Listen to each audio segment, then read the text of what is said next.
L'avenue Ngouma, principale artère qui relie le centre-ville au quartier résidentiel de l'ouest de la capitale, se trouve dans un état de délabrement très avancé. Fermée à la circulation depuis le début de l'année, non loin du carrefour Kitambo Magasin pour réhabilitation, cette route est loin d'être réparée.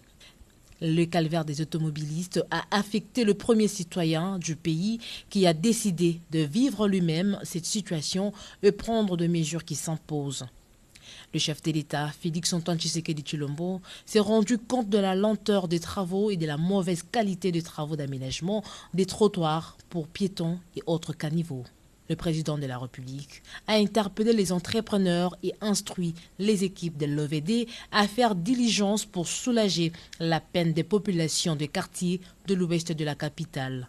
De Kitambo Magasin au Palais de Marbre, le chef de l'État a expérimenté la peine des conducteurs contraints à fréquenter les nids de poules aggravés par des travaux mal réalisés.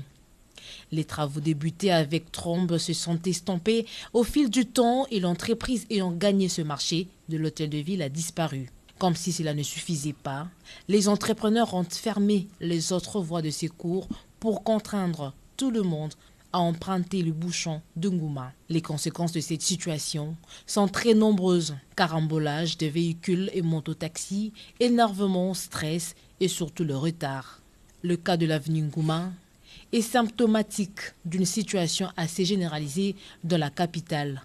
Ça et là, des chantiers routiers ont été ouverts dans la précipitation, mais les travaux tardent à avancer. Avec cette visite du chef de l'État, les Quinois des quartiers Mama Mobutu, UPN, Delvaux et Macampagne attendent un signal fort de la part des personnes engagées à refaire ces routes.